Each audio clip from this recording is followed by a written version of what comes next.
Good afternoon, everyone, and welcome to our very first Lunch and Learn for the 2021 Combined Federal Campaign Season. My name is Melanie Holden, and I'm one of your Associate Directors for the Mississippi Delta Zone. And I am so excited today about this first Lunch and Learn for the series. I see a lot of familiar faces coming in. Welcome, welcome. And for all of you new faces who haven't even met me from last year, looking forward to working with you this year, and thank you for your time today. I am joined by some of my team members. I have Robin McCarty. Robin, give him a wave. He's also an associate director for the Mississippi Delta area. And we have LaQuisha Rucker, who's part of our team. She is our loan executive for this year. LaQuisha and Robin will be manning our chat room today. So if you have questions, please pop it into the chat. And if we have time at the very end, we will open it up for you all to ask our charities some questions. So again, as I said, we're excited about today, our first Lunch and Learn. And again, welcome. We know that the CFC Combined Federal Campaign is a specific tool available only to our federal population. And I don't know if you know this, but this year we are celebrating 60 years of having the Combined Federal Campaign in action. It started in 1961, and over those 60 years, you, the generous federal population, have raised over $8.5 billion. And so we thank you. We give you a round of applause for all of the donations that you've done to our charities. And today we're excited about our charities who are going to be sharing their information. And we do have some questions that they're going to be answering. So we're going to get right to it. We kicked off the Combined Federal Campaign for the 2021 season this past Monday in the Mississippi Delta. Each week, there is a different cause of the week. Choosing charitable causes is a way to support your personal decision of how you want your dollars spent and placed in the hands of charities who are on the front line, contributing to those charities that you're passionate about. The CFC provides several resources for you to get the community thinking and talking about charitable causes. And one of those ways is through our Cause of the Week program. This week's cause is disaster relief. And we are honored that our first Lunch and Learn is it's based on disaster relief. Sorry, I'm looking at the waiting room as well, and I'm still letting people in. And so this week is our cause is disaster relief. And when disasters strike, whether it's a local flood, whether it's a tornado or hurricanes, you all are in the Mississippi Delta area, so you could be actually hosting this Lunch and Learn because you're very familiar with a lot of natural disasters that hit the area, tornadoes, whether it's wildfires, whatever it is. Families, communities are thrown into chaos oftentimes due to these natural disasters. And according to natural data, following a disaster, only 63% of adults in US households are able to cover unexpected costs up to $400 using cash and oftentimes their credit card. And so only 17% of Americans claim to be prepared for an emergency. And of this, only a few families have adequate supplies like first aid kits, flashlights, blankets, all of those necessary items, medicine, prescriptions, things like that in their emergency supply kits. And so these statistics clearly demonstrate the need for CFC supported charities to help in the aftermath of an emergency. So together, we're able to cultivate the preparedness and improve response times to help people in need following emergencies in our communities. Today, we are honored to have charities, approved CFC charities, who are on the front line assisting and helping in different and various ways in terms of disaster relief. And so I want to introduce these charities. I'm going to read all of their names first, and they have put their CFC numbers in right there in the box where their pictures are. And so we have Firehouse Subs. We welcome Nancy Palmer. Give a wave, Nancy. We also have the United Way of Vicksburg, Michelle Conley. We have Belle Reeve of the New Orleans, Louisiana, William. He actually is joining us by phone. His video isn't working. We have Skylar Badnock from Hope for Haiti. We also have Maria. Thank you, Maria, for joining us. I think we have you from Catholic Charities, Archdiocese of New Orleans. Great. And then we have Linda Hudson from the Food Bank of Central Louisiana. Welcome, everyone. All right. So let's go ahead and get started with our charity panel. We're going to do a bit of a round robin. I will go ahead and read the question first, and then when I call your name, you can, before I go into the first question, I'll give you all a chance to just, for the next 2 minutes, just introduce yourselves and talk a little bit about your agency, and then we'll go ahead and get started with the questions. So Michelle, I'm going to go ahead and get started with you. So tell us a little bit about your agency and what you all do. Good afternoon, everyone. Thank you so very much for allowing us to be a part of today's great conversation about disaster relief and all the great things that all of these agencies collectively do in our communities. My name is Michelle Connolly. I'm the Executive Director of the United Way of West Central Mississippi, and I am proud to say that we stand in the gap.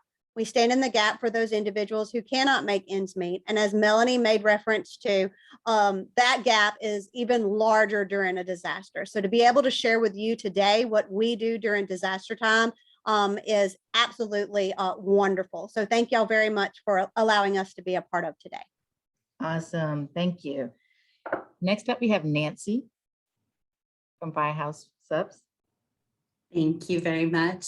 I just want to say thank you for, again, I'll echo what Michelle said. Thank you for allowing us to be here today and talk about what our charities do, but also more importantly, thank you all for everything that you do in your community and the hard work that you put forth. We're just pleased to be part of it. In a nutshell, what the foundation, the Firehouse Subs Public Safety Foundation does is we help save lives. That's the heart of what we do. We have a couple guidelines to help us do that. We first provide life-saving equipment and resources like Jaws of Life or AEDs to first responders and public safety organizations. Many of these organizations are working with outdated or old tools as they work to keep our community safe. And we really want to make sure that they have the very best technology and tools to do that.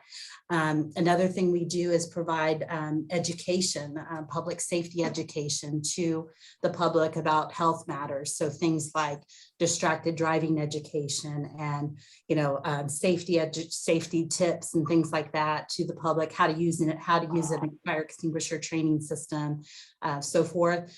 Our third guideline is to provide scholarships and continuing education to people that want to pursue a career in public safety. We want to get those next round of heroes ready to go so that we feel safe and secure moving forward. We've been able to award 7 scholarships just this year to help make some of those dreams come true, to be firefighters and police officers as well. Our fourth guideline is supporting military veterans, providing them and their families tools that they need. Possibly if they were injured in the line of duty, they can reach out to us and get some of those materials that they might need to help their quality of life. And last but certainly not least, since we're talking about it today, is disaster relief. That's what our foundation was founded on 16 years ago.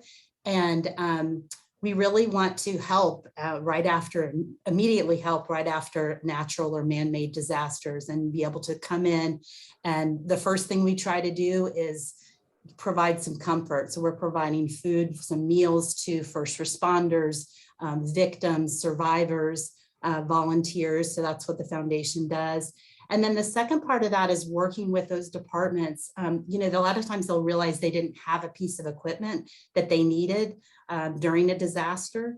And so we come in afterwards and work with those organizations to really make sure that they have the tools they need to be successful.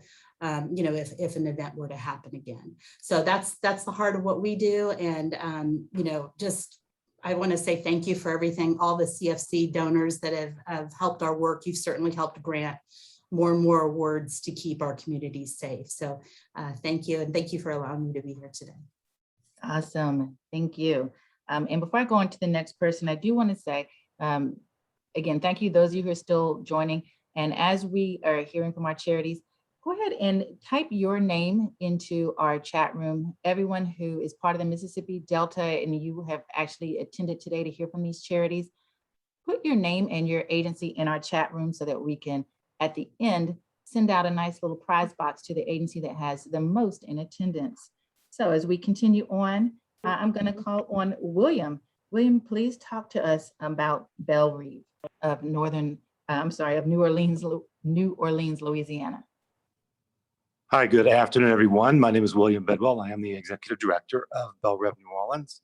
Our official name is Shelter Resources Incorporated, but our brand that we've been known for about the past 30 years is Belle Reve New Orleans.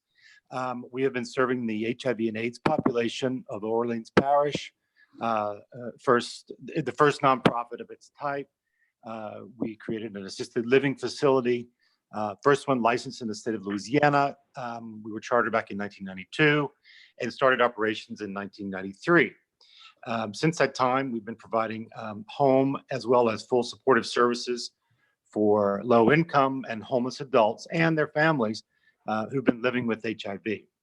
Well, as we all know, unfortunately, with advancements in HIV medication and healthcare in general, we are fortunate to say today that HIV is a chronic illness. It is no longer the death sentence that we have all been aware of over the past 3 decades plus.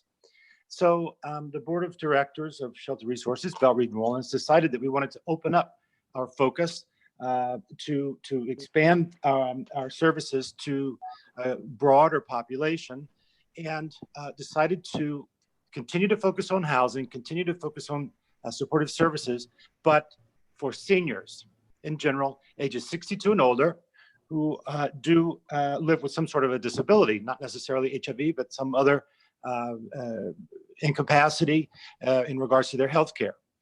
And since doing that, about 2 years ago, we have begun our campaign to develop a mixed-use, mixed-income campus, if you will, to address the social determinants of health and affordable housing in New Orleans, in Orleans Parish, again, for adults age 62 and older. And this facility is going to house what we will call the Belle Reve Center, which will be an open community space where not only the residents, which will include 92 apartment units, at least 40% of that will be for tenants who are not earning more than 60% of our area median income. All right. Through the Belle Reve Center, we'll be providing case management services for those residents. What's the gift going to be? I don't know. Informational referrals, benefits, entitlements, psychosocial support groups, etc. So we are very pleased to be participating in the CFC for 2021-22, and I want to thank you for inviting us to be a part of the panel today. Awesome. Thank you very much. All right. Skylar, tell us a little bit about Hope for Haiti. And do you want the PowerPoint up now? You know what, why don't we do that? I could probably go through those slides in about 90 seconds, if that works. And if you have them up now, great, thanks, Melanie. So my name is Skylar Badnock. I'm the CEO of Hope for Haiti. Our CFC number is 489, so 40089. And just really grateful to have the longstanding support of the CFC over the years. It's really helped us in our mission at Hope for Haiti. And by way of background, I've been working in Haiti for the last 15 years. I was in the first earthquake in 2010. I flew down the day before, was a first responder near the epicenter for about a month. And as the CEO of Hope for Haiti, of course, as many of you know, if you go to the next slide, we experienced a significant earthquake in the southern part of the country. It was a direct hit to our office. And you can go to the next slide. It really did destroy a lot of livelihoods. I was down there for about 3 weeks just recently with our team. And one of the things that I saw was just a tremendous amount of destruction to people's homes, churches, to major infrastructure. And, it was not lost on me, if you go to the next slide, that my team and my colleagues were not just first responders of the earthquake, but they were also victims. And this is our team down there. We have 60 now, actually, since then, we've done a lot of hiring. We have about 100 staff down there, all Haitian doctors, nurses, educators. They run our programs that focus on improving systems of education, healthcare, infrastructure, access to clean water, and economic development. But it was really not lost on me that they were first responders and victims. And what I saw down there was that our team really stepped up, and I think because service heals, serving others heals, especially during natural disasters, that was something that really drove our organization and our leaders. And so if you go to the next slide, you'll just see a couple more photos that I took of destruction of churches and homes. And that's my colleague up on the upper right, Ronald. We were visiting schools. Major devastation to some of the very important infrastructure in Haiti. And if you go to the next slide. One second, Skylar. course. Sounds like someone, please mute yourself. I think I thought we had everyone else muted, but if you're not on mute and you're not speaking, please mute. Thank you. Go ahead, Skylar.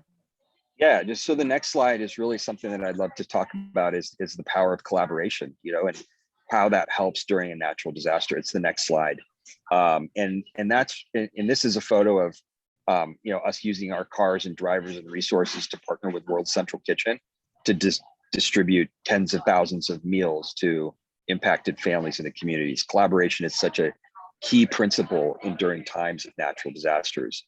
If you go to the next slide, this is something that, I'm thinking about now as an organization is just how do you sustain livelihoods? And to me, the real heroes of of any natural disaster are always the people who are on the ground first. For this one, our staff were in the impact area. So they were first responders, but so are so many other local organizations, local doctors, Haitian nurses. To me, they're always going to be the true heroes of any natural disaster. Not so much the organizations that come in, and then leave, but really those folks who are there for the long term. And to that note, if you go to the next slide, really that's something that we're going to be focusing on is how do we support community members long term? So, our staff are from this community. They're going door to door to help their neighbors, help their communities, in a really heightened time of need. And so this is what we're focused on as an organization. We have a short and long-term plan for this earthquake disaster response, and we're deep into the implementation of it, and it's all being led by our local team. So that's a little bit about Hope for Haiti. Again, our CFC numbers 40089, and just really honored to be part of this call today. Awesome. Thank you. Okay. And our last two, we have Linda Hudson from Food Bank of Central Louisiana. Hi, good morning or afternoon, depending where you are. Thanks for joining today, and I appreciate the opportunity to talk with you about our organization. I'm with the Food Bank of Central Louisiana, and we are in the middle of the state and serve 11 parishes. And our overall mission is to alleviate hunger in Central Louisiana. And our work is very similar to the rest of the food banks across Louisiana and across the country, where our job is to go out and serve people who are food insecure. Unfortunately, in the majority of our communities, we have a very high ratio of our neighbors and friends and people in the community that are in need of help with food year round. So, it's sometimes a weekly and monthly disaster for people to wonder if they can feed themselves and feed their children. So our work is to go out in communities in our service area and really meet people where they are. We've really focused since the pandemic and the last 2 years on going out into communities where there's a great need with a lot of service. Transportation is a huge issue in our service area, the lack of transportation. So we've been refocusing on how to make sure we can actually get help to people. And so we continue to do that work, and we're unable to do it without the support of people in our community. And the majority of the funds and the food we collect and distribute are from people in the general population who just want to help and know people who are food insecure and see children who only get food, during the school day. So we know we still have a lot more to do. We would love to put ourselves out of business, but unfortunately feel that that's probably never going to happen. Just real quick, the increase of need here in our community, both with disasters and with the pandemic. Our usual distribution for a year is about 6 million pounds. Last year, we did about 11.5 million pounds of food. So we know the need is there. We're continuing at that pace right now. So we certainly just want to thank again for the opportunity to be here, and thank the people who have supported us in the past that allow us to do the work that we do. Thank you.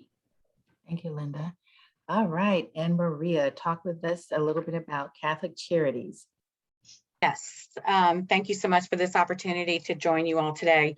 Catholic Charities Archdiocese of New Orleans is one of the largest social service agencies in the city of New Orleans. We serve 8 civil parishes in the New Orleans region, and the CFC funding contributes directly to all of our 24 programs that we have, which cover everything from maternal fetal services all the way to supplemental food boxes for seniors.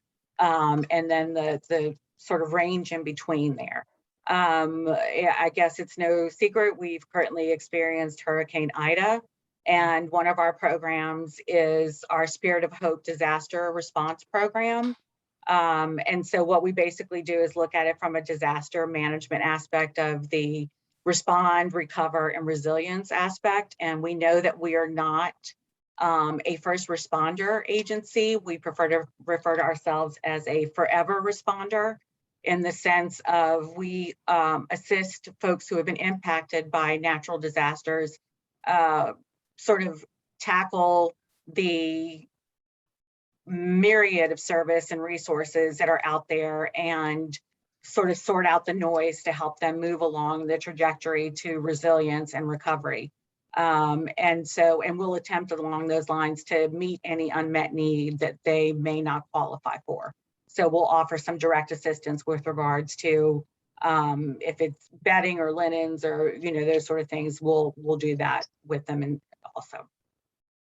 All right, well, thank you. Thank you to all of our charities who've taken the time today. We appreciate everything that you're doing. And we just want to not only make sure that everyone is aware that each of the charities have their CFC code right there in their video box. So please, as you're hearing them and as you're moved to donate, we thank you for going to givecfc.org to make your pledge. You can pick one or multiple charities to give to. And as you just heard in their introductions, they are out there working very hard every day to help, to make a difference. And so your dollars, putting them into their hands, will help them to continue to do what it is that they do. And so we thank you all.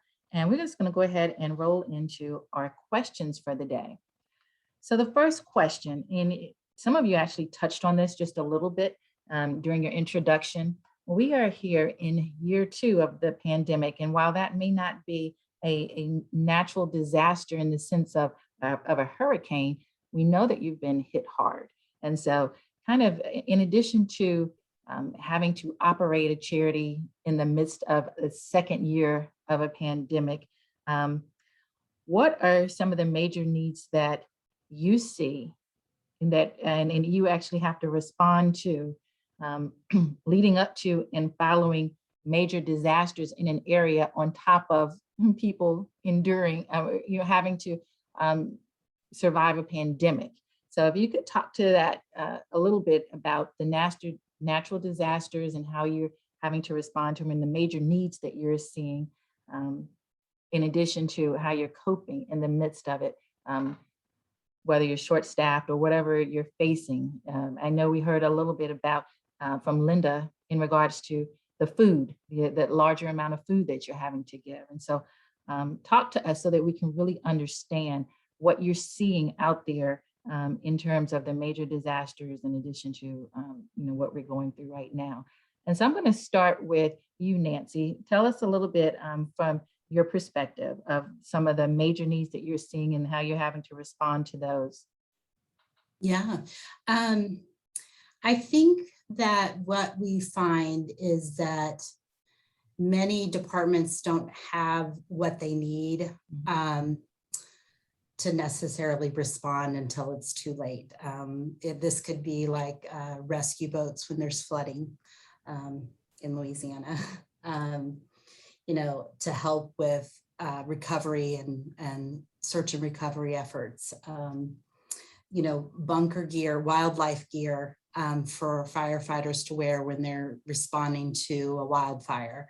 For the pandemic, it's been fire departments that needed, I mean, that nobody could have ever guessed that we would be going through this, right? But they need chest compression devices to be able to do contactless, touchless CPR to keep themselves safe when they're responding to an emergency, to help them avoid exposure. So what we've really tried to do is promote the foundation as much as possible to those organizations over the past year to make sure that they understand that this resource is available, especially during the pandemic. I mean, the needs are now through the roof and their resources are down because they've had to reallocate their dollars to things they could have never thought about, right? So that's where the foundation steps in and tries to fill, you know, do that stopgap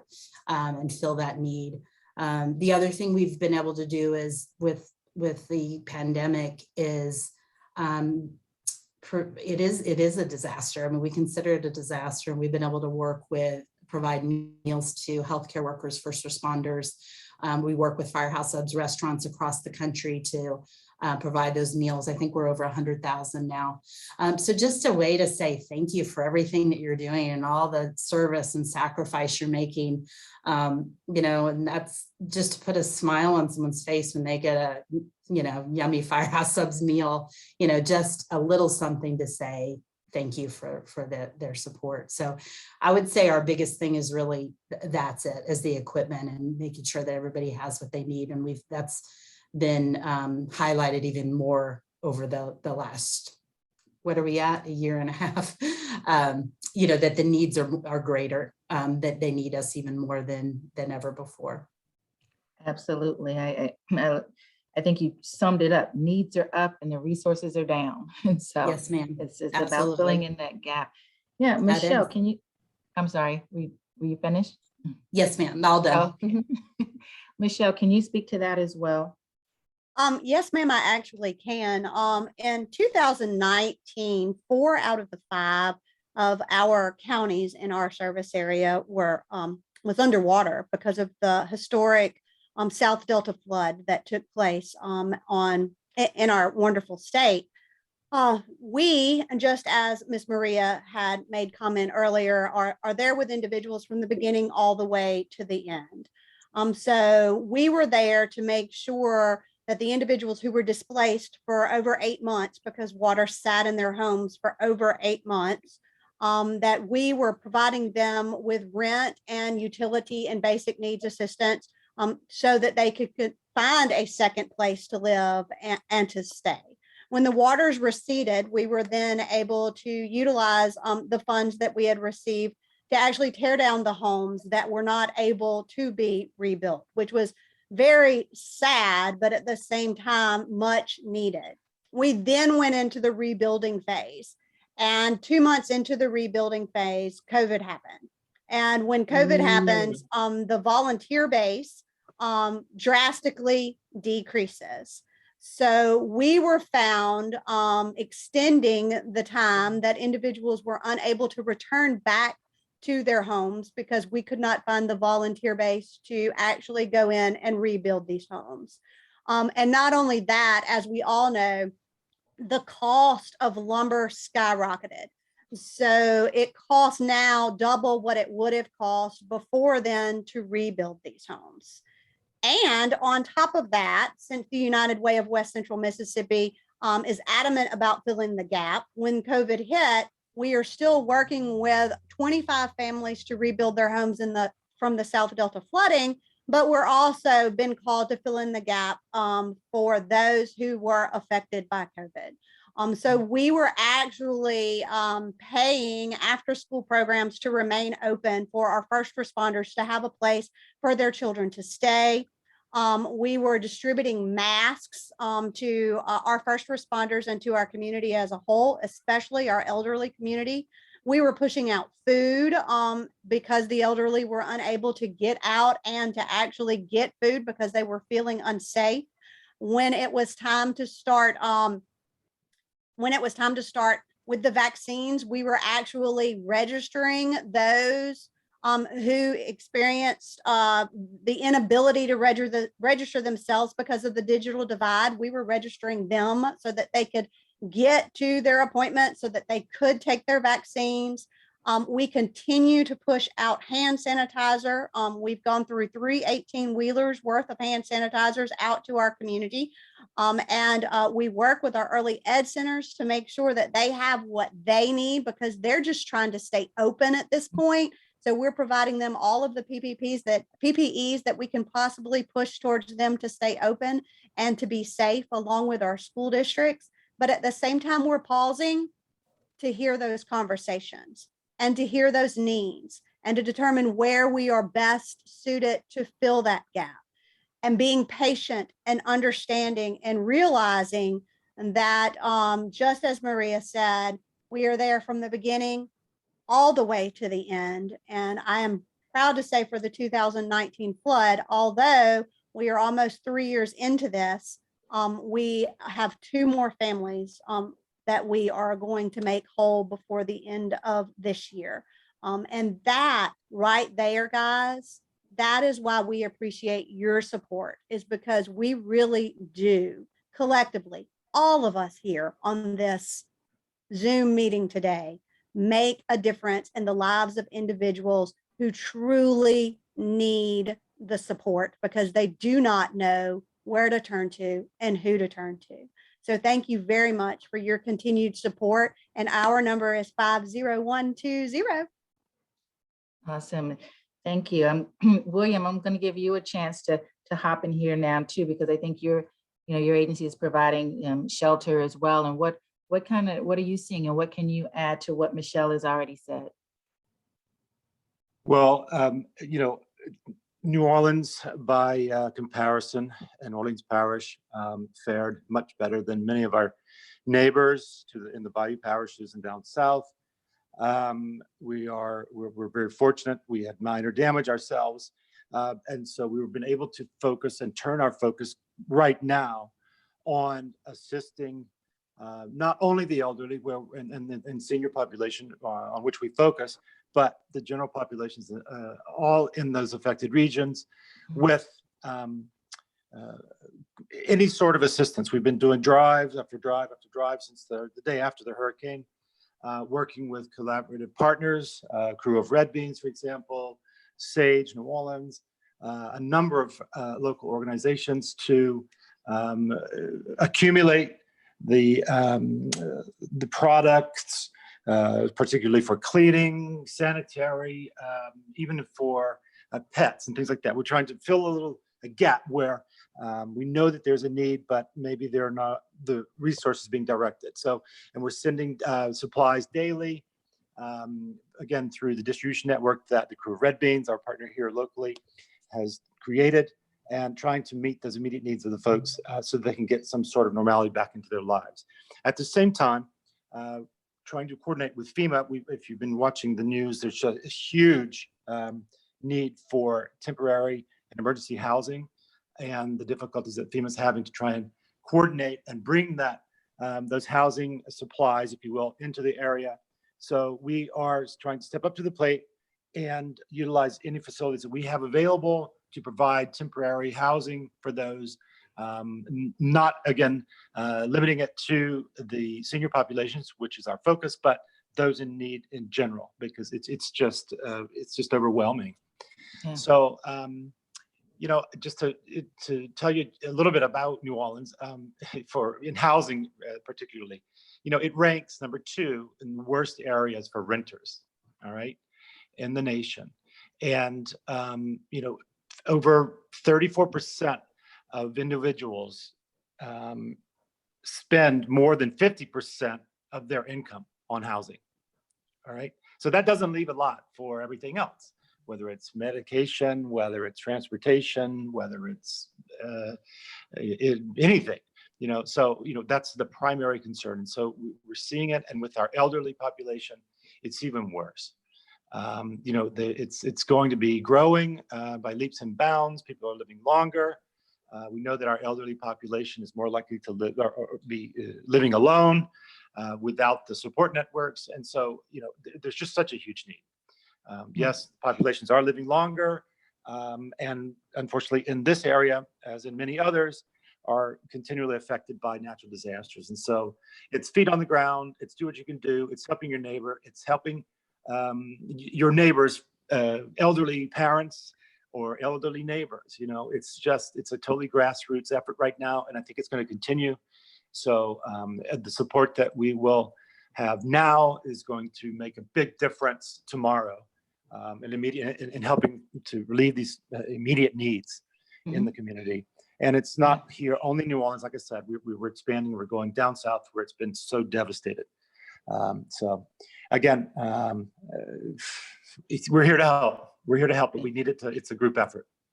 Yeah, no, absolutely. We thank you. And I know that, you know, we're hearing this from each of you, and we, again, can't thank you enough for what you all are doing. And that's why, you know, the dollars that are raised through the CFC are so important. Maria, I want you to hop in here too, because I know that you are in, you know, the West Central Mississippi area. And, you know, I know that you all, you know, may not have in the same getting hit exactly the way New Orleans is, but tell us, what are you all seeing there, and what can you add on to what has already been said? I mean, we're seeing a lot of similarities. The Houma-Thibodeau diocese was definitely impacted largely. However, the parishes in our archdiocese, St. Charles Parish, St. John Parish, Lower Jefferson, and Plaquemines Parish were impacted greatly as a result of that, particularly the Laplace, Luling area, which fall under what we, you know, our area, our serving area. So what we've been assisting with right now is working with our partners who do work in the first response sort of sphere, the Salvation Army, the Red Cross, and assisting them with identifying areas that we know of through church parishes of large portions of the community that need assistance with food. We've been delivering food because everything is destroyed. I was just down there earlier this week. The power grid is still down, the water system's still out, homes are destroyed, but people are holding on. And so we're trying to get in there with food and supplies to assist them. Where we come in is we are getting the phone calls now that the dust is settled and the response is starting to sort of drop off.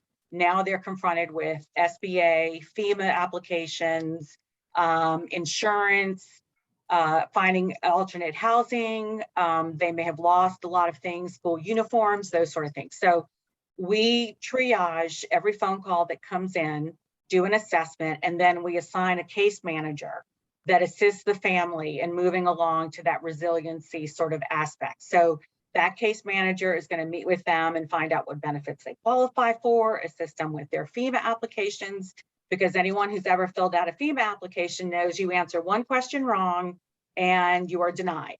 So what we do is assist them. If they're denied, we help them appeal. We look for other resources that are available for them. And then anything that isn't met, we will assist with. So say, for instance, at school uniforms, we have a lot of kids who attend Catholic schools. FEMA is not necessarily going to assist with those sort of things, but it's an expense the family cannot afford at that particular time. We will assist them with the purchase, a replacement of the school uniforms so that the kids can back to school and start resuming their lives again, however much possible. So that's basically our work with regards to that. But the area is going to take an enormous amount of effort. And, you know, it's unfortunate that the hurricane happened literally the same day that Katrina did 16 years ago. And, you know, I just know from friends who have said before that it took her 2 years to get her house rebuilt after Katrina, navigating all of the different aspects that she needed to navigate. And she said, if it took me that long and I went to college, she goes, imagine all these other folks that have, you know, Louisiana, we're not known for our educational system. And so We're also a very poor state, and access to technology when a lot of these applications are online is a challenge. So we set up sites that will allow folks to come in and we assist them in real time with completing their application. So that's what we're seeing. You know, we're starting to sort of climb out of the immediate storm response, and now it's the long-term storm response. Thank you for sharing that. And Linda, I know in your introduction, you talked already about how you've had to increase, just providing food. And is there something that you want to add to, what everyone else is saying about how you all have had to, not only adjust, but, just what you're seeing out there?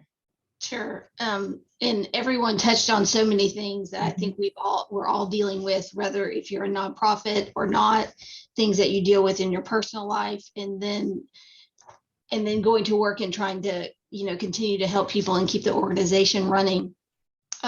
One big thing I can say that we always knew but didn't have to deal with as much is change. I mean, we would go, especially at the beginning of the pandemic, we went one day where people would come in to our building to get information and to apply and to reservices, to overnight changing all our distributions to drive-through.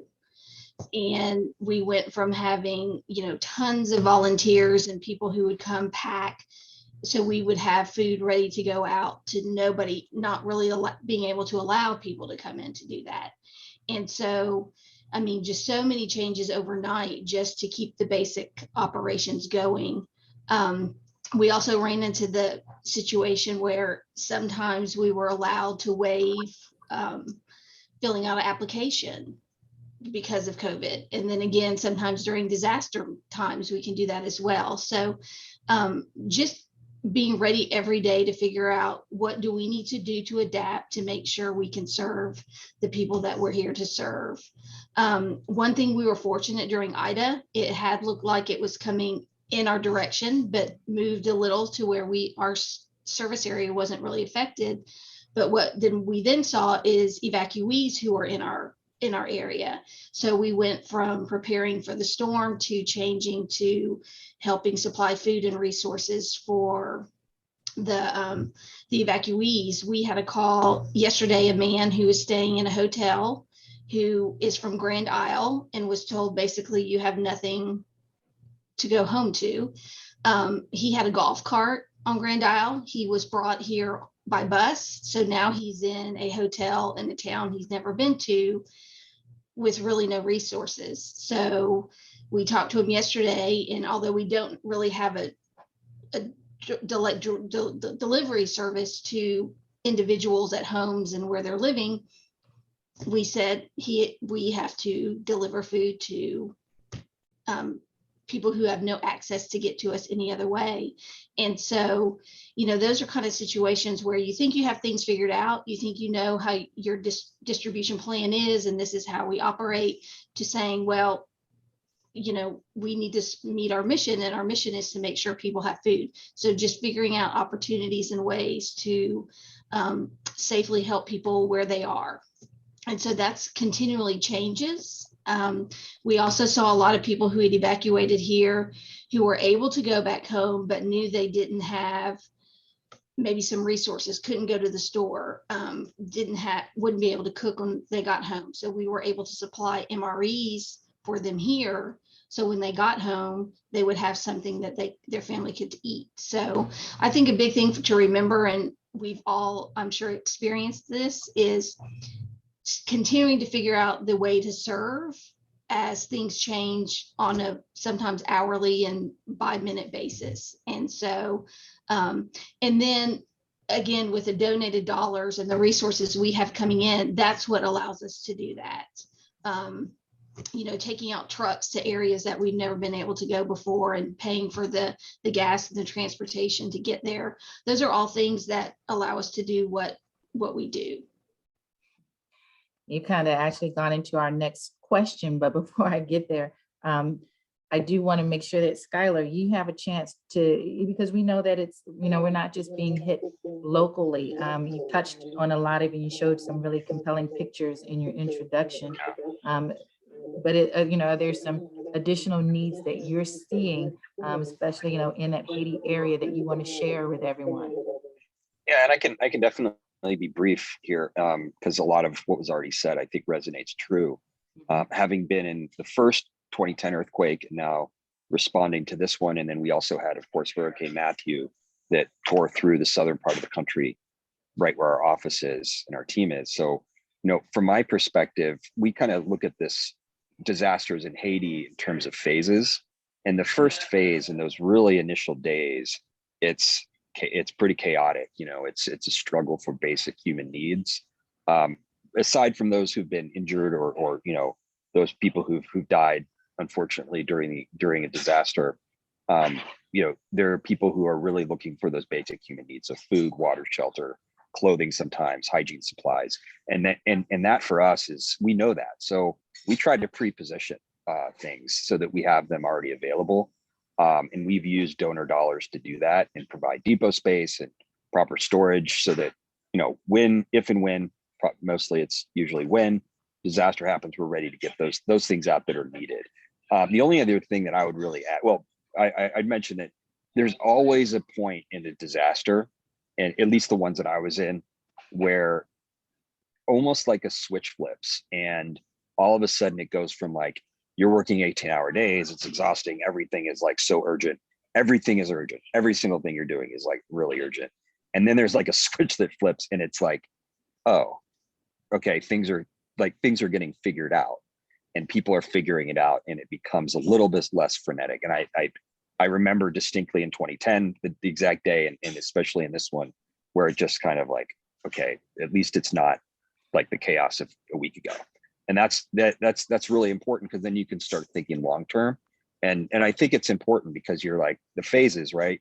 You know what's needed in phase one, where it's really, really super urgent. Phase two, it might be a little different. And then phase 3 and 4 or 5, you know, down the line, it's more long term.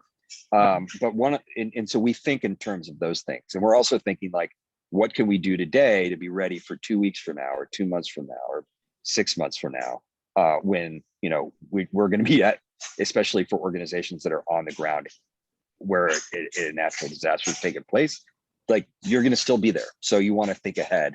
And then the last thing I'll mention, and this has been really important for us, cash transfers have been really key, because, you know, we've developed a system where we were able to get digital cash in cash, like into the hands of victims. And what that does is that, in my opinion, it provides a more humane way of administering first aid in response to families that you don't know what they exactly need. They may need food, they might need a toothbrush, they might need soap, they might have some of that stuff. And so providing cash digitally so that they can buy what they need for themselves quickly, that to me is always, you know, it's always been of interest to me, and it's been good to be able to put that into place. We've done about 2,000 cash transfers since the earthquake, to the tune of about $250,000. And it felt meaningful. And, you know, the feedback from people who got the cash was really validating. Well, well, thank you. Thank you for adding that. And thank you for everyone in your responses. I have so many questions, and our time has gone so fast. One of the things that I wanted to point out is that this year for the CFC, our theme is Be the Face of Change. And I know Linda mentioned talking about having to change and adapt to, you know, doing things differently this year, not just because of natural disasters, but, you know, in addition to the pandemic, and just on a day-to-day basis, having to change and adjust and accommodate the things that are coming your way. So, you know, we can't thank you enough. As we begin to draw down, I want to give everyone just like, you know, a last minute to, you know, just say whatever kind of closing message that you want to say. But before I do that, I do want to tell everyone who has made the time to attend that you see that you can be the face of change, you know, while all of these wonderful people are right there on the front line assisting, you can assist them by making sure that they have the financial resources that they need. The dollars are important. And so we have campaign managers on here. So this is why your role as a campaign champion at your agency is so important, pushing the information out so that everyone at your agency knows that it is, time to give and that they're informed on how to give. And that I can't stress enough. And so I do want to take a final second to say that everyone who's here, all of our charities have their CFC number in their video or right there at their picture. And so we want to thank you. And I do just want to give everyone just like a quick minute to say, whatever final comment that you want to say before we have to sign off. And so I'm just going to go ahead and start with you, Maria. What last minute kind of sign off do you want to say to everyone who's listening? First of all, thank you for this opportunity, and thank you for all of you who give, regardless of what organization you give to. It's all very much appreciated. I think, we're always cognizant of the fact that while there are natural disasters, folks can have everyday disasters. And so I believe, every agency represented here assists with not only those once in a lifetime disasters, but those that pop up in regular folks' lives. So thank you for your support of this program and of this charity. Awesome. Thank you. Go ahead, Nancy. I was just going to say that, the donations make a huge difference. I know every charity will second this, but, every dollar counts. We like to say small change adds up to big change, and it's very true. Just $5 a pay period to your favorite charity can make a difference and allow them to do, continue doing what they do to in our case, keep communities safe. I encourage you, if you want to see as it relates to the foundation, you can see what's been awarded in your area, which a lot of people like to know, what's been donated locally, especially in areas in the Southeast where you are, where I am. So you can go to firehousesubsfoundation.org, look at our community impact map, and it'll show what's been donated. What organizations and what first responders have been helped as a result of your donations. The donations to the CFC have been tremendous for our organization. They've helped us allowed us to give out more grants, make a difference in the lives of first responders, public safety organizations. You're all part of that. Anybody that donates is part of that success. And we appreciate it. We appreciate your consideration, but, give to whatever the causes you feel most passionate about, of course. There's a lot of great ones out there. And the benefit of this is that you get to give to, you can give to multiple ones easily through payroll deduction. So it's a nice way to help a variety of causes that are near and dear to your heart. Absolutely. Yes. William, go ahead and you make your final comments. Thank you, Melody, and thank you all for joining us today. Again, I'm appreciative of the opportunity to be part of the panel. Do forgive me for my camera not being functional today, but trust me, I'm here and I have a big smile on my face because I know that you're all hearing the messages that are being delivered. We know of the generosity that exists, and we are all very grateful. And I will throw this out there to the other participating panel organizations, if there's somehow that we can assist one another, well, please reach out to me directly or through Melanie. And I can assure you that we will, as I mentioned before, feet on the ground, hands rolling up our sleeves and doing the work. That's what we're about. And we have a great supportive network of volunteers who are also ready and willing to help. Dollars go a long way, but so does actual, being present and donating time. Time is very, very big part of the needs that we continue to have to make these actions, to fulfill them. All right, whether it be helping to renovate someone's home that's been destroyed or simply damaged or dirty, or if it's delivering items that they've lost or food that they need. So again, through volunteer opportunities or through economic donations and support, we're most grateful and happy to, again, be a part of this campaign, and looking forward to providing you more information and updates as we move forward. Thank you, William. And unfortunately, Maria had to hop off.